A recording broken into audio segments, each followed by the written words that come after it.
Hello friends, welcome to a really important video for me. I'm going to make more videos about personal productivity, but today's video is the most important. It's all about how do you manage your tasks.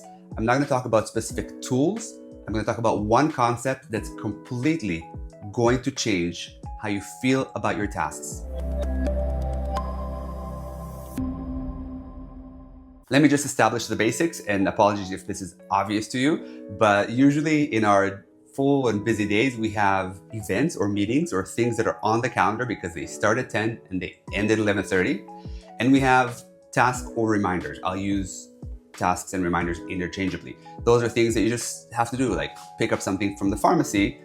It's not between 10 and 11:30, it's maybe in the morning, maybe on the way back from picking up the kids from school. Events are in the calendar, they take a block of time, and tasks and reminders are just things that are on your mind, things to do. Correct me in the comments if I'm wrong, but I bet that most of you are feeling overwhelmed and guilty and all sorts of other emotions and adjectives about all the things that you need to do, all the things that you haven't done, haven't accomplished in a day. It's just kind of the reality of modern life. It's understandable on one hand. We are in a modern life with an endless source of noise and information and media and internet. And if you have kids, the kids are kind of a nonstop full-time job. You probably have a job, you probably have worries, you probably have aging parents, all that. And then you're expected to get all your stuff done on time and be on top of everything and be a perfectly organized person. So how do we find that place in the middle where we take into consideration the fact that we're all swamped, or most of us are, but also that we want to be able to accomplish things and get stuff done? Here's what's missing. Here's the solution. Here's what really transformed my relationship with tasks and reminders. Whatever tool you use, at the end of each day, after the kids are in bed or whatever, grab a notebook, grab a pen or a pencil, and write down what you're going to do the next day. This is such a simple idea, I know, and it'll take you 5 minutes at most, guaranteed. The act of physically, in the real world, writing down what you'll be doing the next day is transformative. It's going to make you focus, understand what's important to you, what's the top priority, what's the low priority. This is going to transform how you plan your days and how accomplished you feel at the end of the day. Now, when I sit down in the evening to write down my to-dos for the next day, that gives me an opportunity to reflect, to actually think seriously about what do I need to accomplish, what's really important. I usually use 3 categories. Yes, three categories. Those are flexible, those are made up. You could steal those ideas, you could have slightly different ideas. I do recommend you put your tasks for the next day in your notebook into categories. And here's the categories that I'm using. I'm using a top tier, must do, high priority, top priority category, and I do not put more than 3 items in there. So an example would be film a video from beginning to end, or edit a video from beginning to end. Call the insurance company and get a new quote for my car. Things that are specific, that I know exactly what I mean what I meant when I read them, and those are the top priority things for the next day. In other words, I do them, I complete them.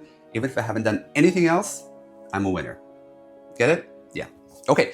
Next category is nice to haves. Now, the nice to have is not where you would put 25 things. You want to keep that list also kind of manageable and compact. I would put anywhere between 5 and 7 items there. And those are nice to have. If you got a meeting canceled and you have an hour and a half free, you can get to your nice to haves. Another thing that I like about the nice to have category is it gives you an alternative to the top priority, because one of the issues we all have a bittersweet relationship with our tasks is that everything is showing up as top priority. Now you're giving yourself a second category, which gives you the room to look at something that you need to do the next day, like get a haircut, and say, is it top priority or is it nice to have? So it gives you that kind of binary way of looking at what you need to do and helps you be more critical when looking at your to-dos. So first category is that top priority, must do. Second category is nice to have. And I have a third category. Those are all the little fast tasks. like, air out the bath mat. All I need to do is go grab the bath mat, put it outside, and I'm done within 30 seconds. I still want to do these things. Not the end of the world if I don't do them, because they're not top priority.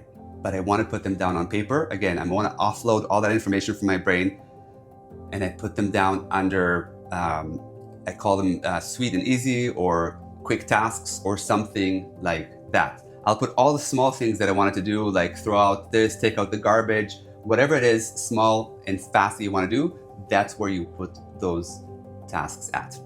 So 3 categories: must do, nice to have, and quick and easy. And it's all in your notebook, and you're ready for the next day. Guess what? You wake up the next morning, you know exactly what you're going to do.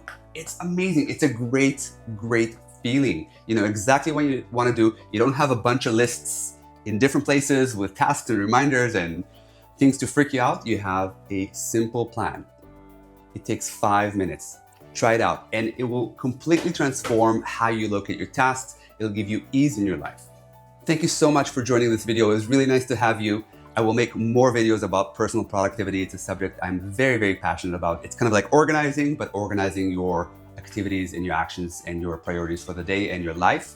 Stay tuned for more videos. Please write some stuff in the comments. Tell me interesting hacks that you found that take reminders and make them a bit more palatable and comfortable and better to use. Like my video if you haven't liked it so far. And if you like this kind of content, you know what to do. Subscribe, and I'll see you in the next video.